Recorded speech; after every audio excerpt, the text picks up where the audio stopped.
जय सिया राम दोस्तों, मैं हूं अरविंद और मैं सुनाने जा रहा हूं मां ब्रह्मचारिणी की कथा।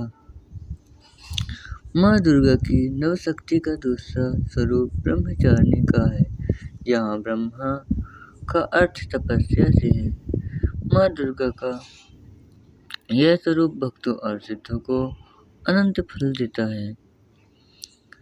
इनकी उपासना करने से तप, त्याग, वैराग्य, सदाचार और संयम की वृद्धि होती है। ब्रह्मचारिणी का अर्थ तप की चारिणी यानी कि तप का आचरण करने वाली देवी का यह रूप पूर्ण ज्योतिर्मय और अत्यंत भव्य है। इस देवी के दाएं हाथ में जप की माला है और बाएं हाथ में यह कमंडल धारण किए हैं। पूर्व जन्म में इस देवी ने हिमालय के घर पुत्री रूप में जन्म लिया था और नारद जी के उपदेश से भगवान शंकर को पति रूप में प्राप्त करने के लिए घोर तपस्या की थी। इस कठिन तपस्या के कारण इन्हें तपस्याचारिणी अर्थात ब्रह्मचारिणी नाम से अभिहित किया गया। 1000 वर्ष तक इन्होंने केवल फल फूल खाकर बिताए और 100 वर्षों तक केवल जमीन में रहकर साग पर निर्वाह किया। कुछ दिनों तक कठिन उपासना रखे और कुल आकाश के नीचे वर्षा और धूप के घोर कष्ट सहे।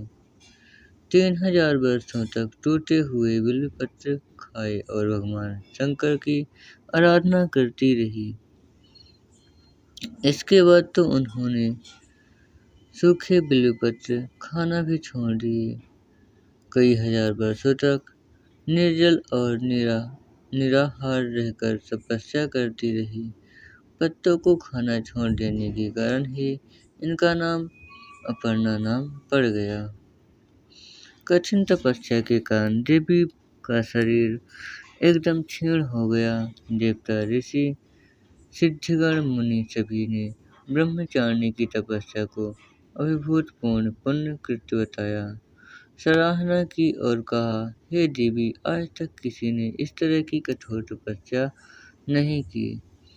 यह तुम्ही से ही संभव थी। तुम्हारी मनोकामना परिपूर्ण होगी और भगवान चंद्रमौली शिवजी तुम्हें पति रूप में प्राप्त होंगे। अब तपस्या छोड़कर घर लौट जाओ, जल्द ही तुम्हारे पिता तुम्हें बुलाने आ रहे हैं। इस देवी की कथा का सार यह है कि जीवन के कठिन संघर्षों में भी मन विचलित नहीं होना चाहिए। मां ब्रह्मचारिणी देवी की कृपा से सर्व सिद्धि प्राप्ति होती है। दुर्गा पूजा के दूसरे दिन देवी के इस स्वरूप की उपासना की जाती है। धन्यवाद दोस्तों।